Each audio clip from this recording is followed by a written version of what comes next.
Welcome back. Operation Sindoor తర్వాత ఏపీలో ఉగ్ర కదలికలపై కూటమి ప్రభుత్వం దృష్టి సారించింది. ఉగ్ర కదలికలపై నిరంతర నిఘా అవసరమని డిప్యూటీ సీఎం పవన్ కళ్యాణ్ హెచ్చరించారు. రాష్ట్ర ప్రభుత్వ ప్రధాన కార్యదర్శి విజయానంద్, డీజీపీ హరీష్ గుప్తాలకు ప్రత్యేకంగా లేఖలు రాశారు. జాతీయ భద్రతను దృష్టిలో ఉంచుకొని రాష్ట్రంలోని అన్ని జిల్లాల్లో ఉగ్రవాద కదలికలపై ప్రత్యేక నిఘా ఏర్పాటు చేయాలని డిప్యూటీ సీఎం ఆదేశించారు. రాష్ట్రంలో ఉగ్రవాద కదలికలపై ఒక కన్నేసి ఉంచాలని పేర్కొన్నారు. అదే సమయంలో సముద్ర తీర ప్రాంతాల్లో ఉన్న జిల్లాల్లో స్పెషల్ డ్రైవ్ ఏర్పాటు చేయాలని పవన్ కళ్యాణ్ తన లేఖలో పేర్కొన్నారు. స్లీపర్ సెల్స్, రోహింగ్యాలు, ఉగ్రవాద సానుభూతి పరుల జాడను గుర్తించేందుకు ప్రత్యేకంగా దృష్టి పెట్టాలని హితో పలికారు. దేశ ప్రజల భద్రతకు అత్యంత ప్రాధాన్యత ఇవ్వాలని పేర్కొన్నారు. అన్ని జిల్లాల్లో ఉగ్రవాద కదలికలు, వారి సానుభూతి పరుల అచుకిపై అలర్ట్గా ఉండాలని కోరారు. ఏపీ పోలీసులు మరింత కట్టుదిట్టమైన చర్యలు తీసుకోవాలని పవన్ కళ్యాణ్ సూచించారు.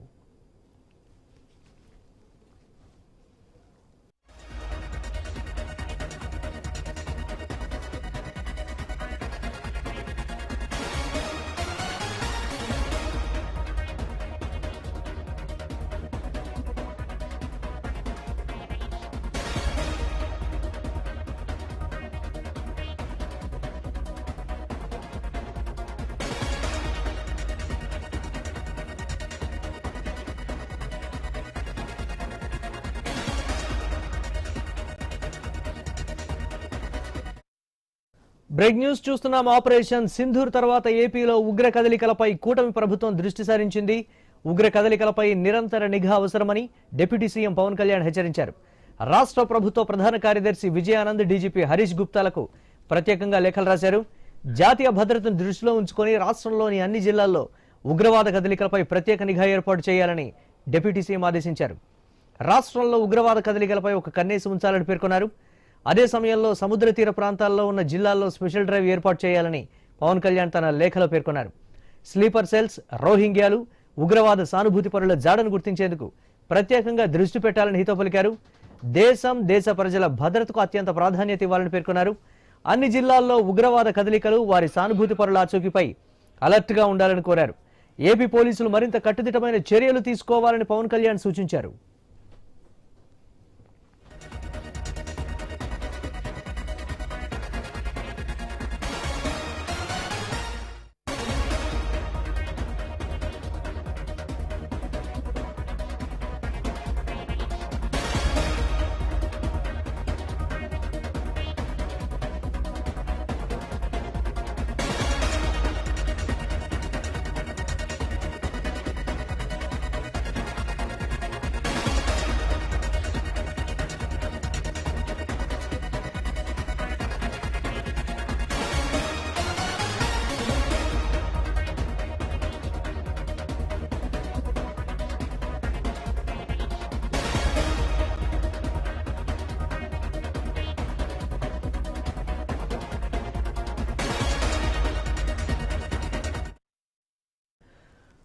రైట్. ఆపరేషన్ సింధూర్ తర్వాత ఏపీలో ఉగ్ర కదలికలపై కూటమి ప్రభుత్వం దృష్టి సారించినటువంటి ప్రస్తుత పరిస్థితి, ఉగ్ర కదలికలపై నిరంతరం నిఘా ఉండాలని డిప్యూటీ సీఎం పవన్ కళ్యాణ్ హెచ్చరించారు. ప్రస్తుతం ఆయా జిల్లాల్లో నెలకొన్నటువంటి పరిస్థితి కావచ్చు, ఉగ్ర కదలికలకు సంబంధించి విజయనగరం నుంచి మా కరెస్పాండెంట్ రమేష్, అలాగే విజయవాడ నుంచి మా కరెస్పాండెంట్ హరీష్, శ్రీకాకుళం నుంచి రాము లైవ్ లో సిద్ధంగా ఉన్నారు. మరి కాసేపట్లో రాజమండ్రి నుంచి గణేష్ కూడా జాయిన్ అవుతారు.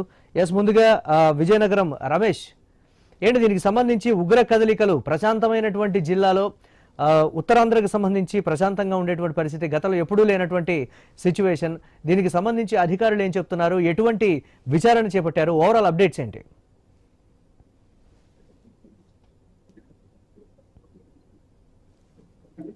రమేష్. మురళి, అంటే విజయనగరంలో కలకాలం అయితే మనం జీర్ణించుకోలేని విషయం ఏంటంటే ఉగ్రవాదానికి ఆకర్షలేని వ్యక్తులు విజయనగరం కేంద్రంగా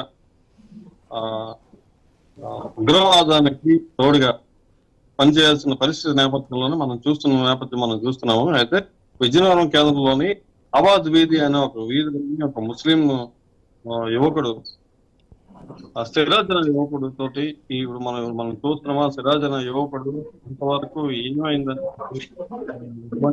తోటి ఈవిడ ఉగ్రమూలాలు ఉన్నాయి, ముస్లిం సంబంధిత ఉన్నట్టు యావత్ ముస్లిం సమాజం కూడా విజయనగరం అవసరం మనం చూస్తున్నాము. అయితే ఏం జరిగింది ఏంటి అనే నేపథ్యంలో అన్ని వాళ్ళు దర్యాప్తు చేస్తున్నారు. అంటే ఈ వెనకాల వ్యాపారం ఏంటేం జరుగుతుంది, ఏం జరుగుతుంది ఒక రంగా చూసుకుంటే దాదాపుగా మానవ బాంబుల్ని క్రమంలో ఈ సంఘటనలు జరుగుతున్న నేపథ్యంలో మానవ బాంబులు తయారు చేసే పరిస్థితి ఉంది. అయితే మన విజయనగరం జిల్లా అయితే అటు కొంతమంది కుట్రలు షికారు చేస్తున్నట్టు తెలుగు సామాగ్రిని విజయనగరం నుంచి కొనుగోలు చేస్తున్నట్టు 11 మంది అయితే ఆన్లైన్ ద్వారా ఆర్డర్ చేస్తున్నారు. ఈ తెలుగు తీసుకుని చెప్పి ఒక విశాఖలోనే కాదు ఉత్తరాంధ్రలో కూడా, అదే విధంగా హైదరాబాద్ లో కూడా, తెలంగాణ రాష్ట్రం హైదరాబాద్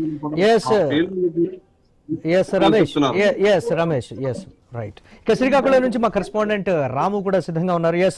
రాము, జిల్లాలో దీనికి సంబంధించి పక్క జిల్లాలోనే ఉగ్ర కదలికలు ఉన్నాయంటే డెఫినెట్ గా శ్రీకాకుళానికి కూడా ఎంతో కొంత ఉగ్ర కదలికలకు సంబంధించి నిఘా కావచ్చు, సంబంధాలు కూడా ఉండేటువంటి అవకాశం ఉందనేటువంటి కోణంలో దర్యాప్తు చేస్తున్నటువంటి పరిస్థితి ఉంది ఎన్ఐఏ. దీనికి సంబంధించి అధికారులు ఏం చెప్తున్నారు? అన్ని వాట్సాప్ గ్రూపులు కావచ్చు, ఇన్స్టా గ్రూపులు కావచ్చు, అన్ని కూడా తరచుగా వెరిఫై చేస్తున్నటువంటి సిచ్యువేషన్ కూడా కనపడుతుంది. అసలు జిల్లాలో ఉన్నటువంటి ఉగ్ర కదలికల పరిస్థితికి సంబంధించి అప్డేట్స్ ఏంటి ఓవరాల్ గా?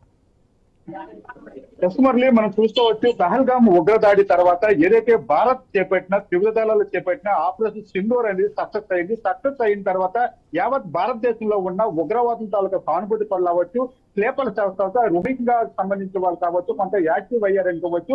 ఈ నేపథ్యంలో మనం చూసుకోవచ్చు యూట్యూబర్ జ్యోతి మల్హోత్రా అరెస్టు, అంతేకాకుండా హైదరాబాద్ కు చెందిన సమీర్, అదేవిధంగా విజయనగరం చెందిన సిరాజ్ అరెస్టు కూడా మనం ఆహ్వానంలోని చూడాలి. ఈ నేపథ్యంలో రాష్ట్ర డిప్యూటీ సీఎం పవన్ కళ్యాణ్, రాష్ట్ర సీఎస్ అదేవిధంగా డీజీపీలకు ఒక లేఖ ఆదేశాలు అయితే జారీ చేశారు. ముఖ్యంగా చూసుకుంటే భారతదేశంలోనే అతి పెద్ద రెండవ పెద్ద తీర ప్రాంతమైన ఆంధ్రప్రదేశ్ సంబంధించి తీర ప్రాంతంలో గస్తీ అనేది మమ్మరంగా ఉండాలని మాత్రం చేపట్టారు. ఈ నేపథ్యంలో ఏదైతే భారత రక్షణ సంబంధించి, భారత పౌరుల రక్షణ సంబంధించి ఎలాంటి కఠిన నిర్ణయాలైనా తీసుకోవాలని మాత్రం ఇప్పటికే ఆదేశాలు జారీ చేశారు. మనం చూసుకోవచ్చు గతంలో కూడా పవన్ కళ్యాణ్ ఎవరైతే ఉగ్రవాద సానుభూతి పరులు, పాకిస్తాన్ సానుభూతి పరులు ఉన్నారో వాళ్ళు దేశం విడిచి వెళ్లిపోవాలని చెప్పడం జరిగింది. అంతేకాకుండా బాలీవుడ్ యాక్టర్స్ పై కూడా కొంత అసహనం వ్యక్తం చేశారు. ఈ కోణంలోనే మనం చూసుకోవచ్చు విజయనగరం జిల్లాలో పట్టుబడిన ఏదైతే ఐసిస్ సంబంధించిన సిరాజ్ సంబంధించిన నేపథ్యంలో ఇప్పటికే మనం చూసుకోవచ్చు ఆంధ్రప్రదేశ్ అనేది అతి పెద్ద తీర ప్రాంతం మనం చెప్పుకోవచ్చు. ముఖ్యంగా ఉత్తరాంధ్రకు సంబంధించి శ్రీకాకుళం జిల్లా 193 కిలోమీటర్ల తీర ప్రాంతం.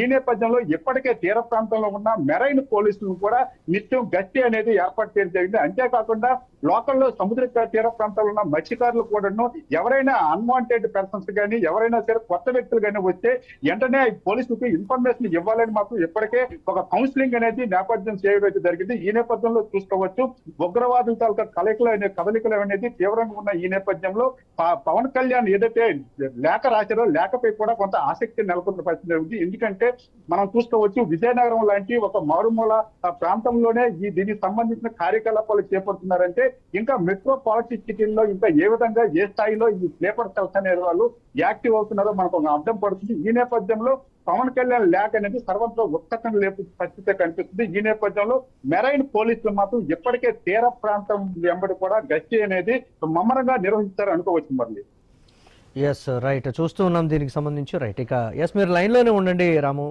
ఇక విజయవాడ నుంచి మా కరెస్పాండెంట్ హరీష్ కూడా లైవ్ లో సిద్ధంగా ఉన్నారు. హరీష్, పవన్ కళ్యాణ్ రాసినటువంటి లేఖ సిఎస్ కు అలాగే డీజీపీ హరీష్ గుప్తాకు స్పెషల్ గా కూడా రాసినటువంటి పరిస్థితి, అన్ని జిల్లాలను కూడా హై అలర్ట్ చేయండి, ఉన్నటువంటి సిచ్యువేషన్ లో ఇన్వెస్టిగేషన్ కావచ్చు, లేకపోతే దీనికి సంబంధించి పూర్తి స్థాయిలో విచారణ లేకపోతే ఎంక్వైరీస్ అన్ని కూడా త్వరితగతిన చూడండి, ఎప్పుడు కూడా నిరంతర నిఘా ఉండాలనేటువంటి విషయాలను కూడా లేఖలో ప్రస్తావించడం జరిగింది. అప్డేట్ చేయండి దీనికి సంబంధించి. ఖచ్చితంగా మురళి, మీరు చెప్పినట్టుగానే పవన్ కళ్యాణ్ చేసినటువంటి కామెంట్స్, ప్రధానంగా పవన్ కళ్యాణ్ రాసినటువంటి సుదీర్ఘమైనటువంటి లేఖలో రోహింగ్యాలకు సంబంధించినటువంటి ఒక అంశం, అదేవిధంగా కాకినాడ పోర్టుకు సంబంధించినటువంటి ఘటన జరిగినప్పుడు తాను స్వయంగా వెళ్లి బియ్యానికి సంబంధించినటువంటి అక్రమ రేషన్ బియ్యానికి సంబంధించినటువంటి ఎపిసోడ్ కి సంబంధించినటువంటి వ్యవహారంలో తనిఖీ చేసిన సమయంలో కూడా తాను తీర ప్రాంత భద్రతకు సంబంధించినటువంటి అంశాలను కూడా ప్రస్తావించాను. ఇప్పుడు అదే అంశం కీలకంగా మారబోతోంది. ఈ ఘటన జరిగిన తర్వాత ఎక్కడైతే పహల్గామ్ ఘటన తర్వాత జరిగినటువంటి పరిణామాలకు కావచ్చు, పాక్ ఇండియాకి సంబంధించి జరిగినటువంటి పెద్ద వాతావరణానికి సంబంధించినటువంటి అంశాలు కావచ్చు, ఈ అంశాలన్నిటి తర్వాత అటు తెలుగు రాష్ట్రాల్లో, ఇటు విజయనగరంలో, అటు తెలంగాణ రాష్ట్రంలో వెలుగులోకి వచ్చినటువంటి ఉగ్రవాదికి సంబంధించినటువంటి కదలికలు, వాళ్ళకి సంబంధించినటువంటి సమాచారం, నిఘా వ్యవస్థలకు సంబంధించినటువంటి అంశాలు, వీటన్నింటినీ కూడా పవన్ కళ్యాణ్ తన ప్రస్తావిస్తూ సుదీర్ఘమైనటువంటి లేఖ రాశారు. డీజీపీకి సిఎస్ అంటే రాష్ట్రానికి సంబంధించి కీలక బాధ్యతలు నిర్వహించేటువంటి ఇరువురు అధికారులు, పోలీసు వ్యవస్థకు సంబంధించి director general of police Harish Kumar Gupta, అదేవిధంగా సిఎస్ ఆంధ్రప్రదేశ్ ప్రభుత్వ ప్రధాన కార్యదర్శిని కూడా ఆయన ఇన్వాల్వ్ చేస్తూ లేఖలో పేర్కొనేటువంటి సిచ్యువేషన్ ఉంది. ఎందుకంటే పవన్ కళ్యాణ్ చేసినటువంటి కామెంట్స్ అన్ని కూడా ఇటీవల కాలంలో చాలా సున్నితమైనటువంటి అంశాలు, అదేవిధంగా తనకు సూక్ష్మంగా ఆయన పరిశీలించిన తర్వాత వాటికి ఉన్నటువంటి బేసిక్ ఇన్ఫర్మేషన్ తీసుకున్న తర్వాత ఆయన కామెంట్స్ చేస్తున్నటువంటి సిచ్యువేషన్ మనం చూస్తాం. సో ఇప్పుడు ఈ విషయాలకు సంబంధించినంత వరకు, ఎందుకంటే దేశ భద్రతకు సంబంధించి, దేశానికి సంబంధించినటువంటి అంశం, అదేవిధంగా ఏపీకి సంబంధించి తీర ప్రాంతం ఎక్కువగా ఉండేటువంటి ప్రాంతం కావడంతో తీర ప్రాంతానికి సంబంధించినటువంటి భద్రతకు సంబంధించినటువంటి అంశాలకు సంబంధించినటువంటి వ్యవహారంలో, తీర ప్రాంతాల సముద్ర మార్గం నుంచి వచ్చేటువంటి శత్రు సైన్యాలకు సంబంధించినటువంటి అంశాలపైన కూడా చాలా సీరియస్ గా వ్యవహరించాల్సినటువంటి ఉంటుంది అనేటువంటి ఒక అభిప్రాయం పవన్ కళ్యాణ్ వ్యక్తం చేశారు. ఎందుకంటే దేశంలో పహల్గాం వంటి ఘటన జరిగిన తర్వాత జరిగినటువంటి పరిణామాలన్నింటినీ కూడా భారతీయులందరినీ కూడా ఒక్కసారిగా ఉలిక్కిపడేలా చేసే, at the same time Pawan Kalyan చేసినటువంటి కామెంట్స్, ఆ తర్వాత పాకిస్తాన్ కి సంబంధించి తీసుకున్నటువంటి నిర్ణయం, ప్రధాని మోడీ తీసుకున్నటువంటి నిర్ణయం కూడా పాకిస్తాన్ పైన ఒక రకంగా సంచలనంగా మారింది.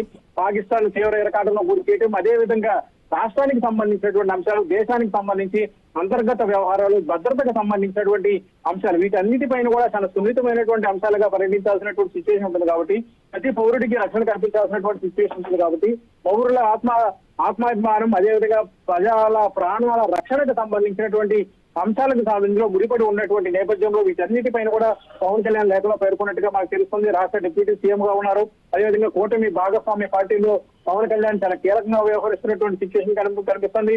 మొదటి నుంచి కూడా పహల్గాం ఘటన తర్వాత కూడా స్వయంగా స్పందించినటువంటి పవన్ కళ్యాణ్ దేశ రక్షణకు సంబంధించినటువంటి అంశాలు, దేశ సార్వభౌమాధికారాన్ని కాపాడేటువంటి విషయంలో తీసుకోవాల్సినటువంటి జాగ్రత్తలకు సంబంధించినటువంటి అంశాలపైన కూడా ఆయన తీవ్రంగా విమర్శలు చేశారు. అదేవిధంగా ఎప్పటికప్పుడు సలహాలు చేస్తూ వచ్చినటువంటి సిచ్యువేషన్ చూసాం. సో ఇప్పుడు ఈ లేఖకు సంబంధించినటువంటి అంశాలను పరిధిలో తీసుకుంటే కనుక భవిష్యత్తులో జరిగేటువంటి ఇబ్బందికరమైనటువంటి సిచ్యువేషన్స్ కావచ్చు, శత్రు సైన్యాలు ఎదురుదాడి చేసేటువంటి విషయాలు కావచ్చు, రోహింగ్యాలకు సంబంధించినటువంటి అంశాలు కావచ్చు, వీటన్నింటినీ కూడా పవన్ కళ్యాణ్ ప్రత్యేకంగా ప్రస్తావించడానికి కూడా ప్రధానమైనటువంటి కారణాలు కూడా ఉన్నాయన్నటువంటి ఒక అభిప్రాయం పార్టీ వర్గాల్లో, జనసేన వర్గాల్లో కూడా వ్యక్తం అవుతుంది. ఎందుకంటే దేశానికి సంబంధించినటువంటి వ్యవహారాల్లో మొదటి నుంచి కూడా పవన్ కళ్యాణ్ చాలా సీరియస్ గా స్పందిస్తూ వస్తుంటారు, స్పాంటేనియస్ గా స్పందిస్తూ ఉంటారు. ఉన్నటువంటి సిచ్యువేషన్స్ ని ప్రజలకు తెలియజేయడం, అదేవిధంగా భద్రతకు సంబంధించినటువంటి వ్యవహారంలో పవన్ కళ్యాణ్ ముందు చూపుగా వ్యవహరించడం, రాష్ట్ర డీజీపీని, సిఎస్సీ కూడా అరెస్ట్ చేస్తూ ఆయన లేఖలో పేర్కొన్నారు. ఇక రోహింగ్యాలకు సంబంధించినటువంటి అంశం పైన కూడా, ఎందుకంటే విజయనగరంలో బయటపడినటువంటి ఉగ్రవాదికి సంబంధించినటువంటి కదలికలకు సంబంధించినటువంటి అంశాలు, అదేవిధంగా ఇతరత్రా ఉన్నటువంటి అంశాల్లో కొంతమంది యూట్యూబర్స్ కూడా మహిళల ముసుగులో కొంతవరకు ఇతర దేశాలకు, శత్రు దేశాలకి సహాయ సహకారాలు అందించేటువంటి విషయాలు, ఇవన్నీ కూడా ఎప్పటికప్పుడు ఆందోళనకు గురి చేస్తున్నటువంటి సిచ్యువేషన్ కనిపిస్తున్నటువంటి నేపథ్యంలో వీటిని బేస్ చేసుకుని రాబోయేటువంటి రోజుల్లో ముందుకు వెళ్లేటువంటి క్రమంలో సాధారణ పౌరుడు మొదలుకొని రాష్ట్ర డీజీపీ వరకు, దేశాధినేత వరకు, అదేవిధంగా రాష్ట్ర సిఎస్ వరకు పూర్తిగా భద్రతకు సంబంధించినటువంటి అంశాలకు సంబంధించినటువంటి అంశాలు, రాబోయేటువంటి రోజుల్లో వచ్చేటువంటి సవాళ్ళను ఎదుర్కొనేటువంటి క్రమంలో మనతో పాటే ఉంటూ, మన చుట్టుపక్కలే ఉంటూ, మన దేశానికి సంబంధించినటువంటి సమాచారాన్ని ఇతర దేశాలకి అమ్ముకునేటువంటి దౌర్భాగ్యమైనటువంటి స్థితిలో ఉన్నటువంటి వ్యక్తులు కాదు, వీళ్ళందరూ పట్ల కూడా అప్రమత్తంగా ఉండాల్సినటువంటి సిచ్యువేషన్ ఉంది. కాబట్టి వీటన్నిటిని కూడా ఎప్పటికప్పుడు హ్యాండిల్ చేసుకుంటూ ముందుకు వెళ్లాల్సినటువంటి పరిస్థితి ఉంటుంది. కాబట్టి ఈ వ్యవహారంలో అధికార యంత్రాంగం చాలా కీలకంగా వ్యవహరించాల్సినటువంటి సిచ్యువేషన్ ఉంటుంది. నిఘా వర్గాల నుంచి ఎప్పటికప్పుడు అప్రమత్తం చేస్తూ వాళ్ళ దగ్గర నుంచి సమాచారం తీసుకునేటువంటి అంశం కావచ్చు, దేశ రక్షణకు సంబంధించి దేశ సైన్యం చేస్తున్నటువంటి కృషికి, వాళ్ళు చేసేటువంటి శ్రమకి కూడా పూర్తిగా గుర్తింపించి వాళ్ళకి బాసటగా నిలబడేటువంటి అంశాలు కావచ్చు, వీటన్నిటి విషయంలో కూడా ఎప్పటికప్పుడు పవన్ కళ్యాణ్ అలర్ట్ చేస్తూ వస్తున్నారు. ఇప్పుడు ఇందులో భాగంగానే తాజాగా తీసుకున్నటువంటి లేఖలో కూడా ఈ విషయాలు కూడా ఆయన స్పష్టంగా ప్రకటించారు. ఇక కాకినాడకు సంబంధించి కాకినాడ పూర్తి సమయంలో తాను రేషన్ బియ్యం, అక్రమ రేషన్ బియ్యం మాఫియాకు సంబంధించినటువంటి వ్యవహారంలో పవన్ కళ్యాణ్ చేసినటువంటి తనిఖీలకు సంబంధించినటువంటి అంశాలు కూడా బయటపడినటువంటి అంశాలు కూడా ఆయన లేఖలో పేర్కొన్నారు. ఎందుకంటే తీర ప్రాంతానికి సంబంధించి, తీర ప్రాంతాల మన రాష్ట్రం నుంచి, మన దేశం నుంచి ఇతర దేశాలకి తీర ప్రాంతాల ద్వారా వెళ్ళటం రావడం ఈజీగా ఉండేటువంటి మార్గాలు ఉన్నటువంటి నేపథ్యంలో తీర ప్రాంతాల నుంచి, నది సముద్ర తీర ప్రాంతాల నుంచి కూడా వచ్చేటువంటి శత్రు సైన్యాలకు సంబంధించినటువంటి అంశాలు, ఇటు రేషన్ బియ్యం మాఫియా మొదలుకొని ఇప్పుడు దేశ రక్షణకు సంబంధించినటువంటి అంశం కూడా ముడిపడి ఉన్నటువంటి నేపథ్యంలో వీటన్నింటినీ కూడా సున్నితంగా తీసుకోవాల్సినటువంటి సిచ్యువేషన్ ఉంది. At the same time serious గా వ్యవహరించాల్సినటువంటి పరిస్థితి కూడా ఉంటుంది. కాబట్టి ఈ వ్యవహారంలో అధికార యంత్రాంగం తీసుకోవాల్సినటువంటి జాగ్రత్తలు, అధికార యంత్రాంగం తీసుకోవాల్సినటువంటి చర్యలకు సంబంధించినటువంటి అంశాలు కూడా స్వయంగా పవన్ కళ్యాణ్ లేఖలో పేర్కొన్నారు. ఎందుకంటే దేశానికి సంబంధించినటువంటి అంశాన్ని పూర్తిగా మన రాష్ట్రానికి సంబంధించింది కాదనేటువంటి ఒక భావన లేకుండా పూర్తిగా దేశం రాష్ట్రం ఒకటే తాటి మీదగా ముందుకు వెళ్ళేటువంటి క్రమంలో భాగంగా ఎన్డీఏ ప్రభుత్వం, ఎన్డీఏ పార్టీలన్నీ కలిసికట్టుగా ముందుకు వెళ్తున్నటువంటి నేపథ్యంలో ఈ వ్యవహారంలో ఇతర రాజకీయ పార్టీలన్నీ కూడా కలిసి వచ్చి దేశానికి పూర్తిగా అండగా నిలబడాల్సినటువంటి సిచ్యువేషన్ ఇచ్చినటువంటి నేపథ్యంలో పవన్ కళ్యాణ్ తీసుకున్నటువంటి లేఖకు సంబంధించినటువంటి అంశాల్లో ఆయన ప్రతి అంశాన్ని కూడా చాలా సున్నితంగా ప్రస్తావించారు. తన పరిశీలనగా వ్యక్తపరుస్తూ లేఖలో పేర్కొన్నటువంటి సిచ్యువేషన్ ఇచ్చాను. రోహింగ్యాలకు సంబంధించినంత వరకు, అదేవిధంగా భద్రతకు సంబంధించినటువంటి అంశాల వరకు ఇతరత్రా తీసుకోవాల్సినటువంటి ముందు జాగ్రత్త చర్యల్ని ముందు చూపుతో వ్యవహరిస్తూ ప్రణాళికాబద్ధంగా ముందుకు వెళ్ళేటువంటి క్రమంలో తీసుకోవాల్సినటువంటి చర్యలకు సంబంధించినటువంటి అంశాలను పవన్ కళ్యాణ్ లేఖలో పేర్కొన్నారు. ఇందుకు సంబంధించి ఈ వ్యవహారానికి సంబంధించి ఇప్పటికే పవన్ కళ్యాణ్ రాసినటువంటి లేఖ పైన ఇప్పటికే స్వయంగా డీజీపీ అదేవిధంగా సీఎస్ కూడా ప్రత్యేకంగా సమీక్ష కూడా చేసేదిగా మనకు సమాచారం ఉంది. ఎందుకంటే రక్షణ వ్యవస్థకు సంబంధించినటువంటి అంశం అత్యంత ప్రాధాన్యత సంతరించుకుంది. అట్ ద సేమ్ టైం తన సున్నితమైనటువంటి అంశం. సో వీటి విషయంలో పూర్తిగా అప్రమత్తతో వ్యవహరించడం, ముందు చూపుతో వ్యవహరించడం అనేది చాలా కీలకంగా ఉంటుంది. ఏపీ అనగానే ముందుగా గుర్తుకొచ్చేది కోస్తా తీర ప్రాంతానికి సంబంధించి సముద్ర భూభాగం ఎక్కువగా ఉన్నటువంటి ప్రాంతం. ఏపీకి ఒకవైపు మొత్తం కూడా ఎక్కువగా సముద్ర ప్రాంతం 720 కిలోమీటర్లకు సంబంధించినటువంటి సముద్ర తీర ప్రాంతం ఏపీకి సొంతమైనటువంటి నేపథ్యంలో దాని ద్వారా వచ్చేటువంటి లాభాలు ఒక ఎత్తైతే కానీ దాని ద్వారా కలిగేటువంటి నష్టాలను ముందు చూపుతో అంచనా వేయడం ద్వారా రాబోయేటువంటి విపత్తును, రాబోయేటువంటి శత్రు సైన్యాలకు సంబంధించినటువంటి ఇబ్బందికరమైనటువంటి విషయాలు, శత్రు సైన్యాలు చేసేటువంటి దాడికి సంబంధించినటువంటి అంశాలు వీటన్నిటిని కూడా పరిగణలో తీసుకోవాల్సినటువంటి పరిస్థితి ఉంటుంది. కాబట్టి వీటిని హెచ్చరిస్తూ పవన్ కళ్యాణ్ లేఖలో పేర్కొన్నారు. అట్ ద సేమ్ టైం తాను స్వయంగా పరిశీలించినటువంటి కాకినాడ పోర్టుకు సంబంధించినటువంటి అంశాన్ని అప్పుడు వెళ్ళినటువంటి ఆయన స్వయంగా బోటులో సముద్ర తీర ప్రాంతంలో కూడా పర్యటించి అక్కడ ఉన్నటువంటి సిచ్యువేషన్స్ కూడా పరిశీలించారు. అంటే రేషన్ బియ్యాన్ని మన రాష్ట్రం నుంచి అంత సునాయాసంగా ఈజీగా తీసుకువెళ్ళిపోతున్నారు. ఆ తీసుకువెళ్ళిపోయినటువంటి ప్రాంతంలోనే మళ్ళీ శత్రు సైన్యాలు వచ్చేటువంటి అవకాశం ఉంది. కాబట్టి వీటిని కూడా పరిశీలించాల్సినటువంటి సిచ్యువేషన్ ఉంటుంది అన్నటువంటి అభిప్రాయం కూడా పవన్ కళ్యాణ్ వ్యక్తం చేశారు. Right, thanks for updates Harish. Right, yes Ramu, ఇక ఫైనల్ గా జిల్లా వ్యాప్తంగా ఉగ్రవాద కదలికలు బయటపడడంతో జిల్లా వ్యాప్తంగా ఎటువంటి హై అలర్ట్ జారీ చేశారు? దీనికి సంబంధించి తనిఖీలు కావచ్చు, విచారణ కావచ్చు, ఇతరత్ర సిరాజ్కి సంబంధించినటువంటి వ్యక్తులు కావచ్చు, లేకపోతే అతని స్నేహితులు, సన్నిహితులు, కుటుంబ సభ్యులు, వీళ్ళందరికీ సంబంధించి ఎటువంటి విచారణ, ఎటువంటి చర్యలు చేపడుతున్నారు ఓవరాల్ గా?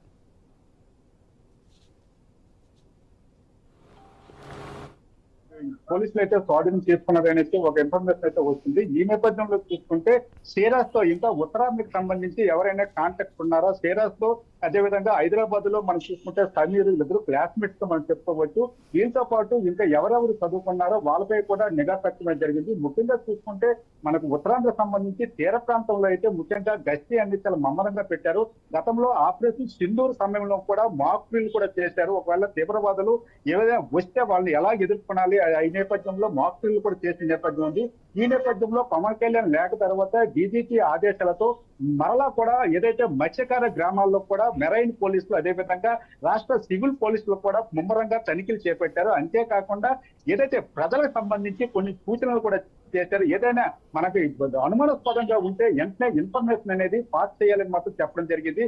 అయితే సిరాజ్ ఇష్యూ పరంగా ఉత్తరాంధ్రలో కొంత ఆల్రెడీ వేగం అనుకోవచ్చు. ఎందుకంటే ఒక విద్యార్థి దశలోనే ఇలాంటి ఉగ్ర స్కెచ్లు వేసే పరిస్థితి నెలకొన్నప్పుడు ఇంకా ఎంతమందిని ఈ యొక్క ఉగ్రవాదులు తమ వశం చేసుకున్నారు, తనని ఏ విధంగా ట్రైన్ అప్ చేస్తున్నారు కోణంలో అయితే పరిస్థితి మళ్ళీ కనిపిస్తుంది. రైట్, సో చూద్దాం.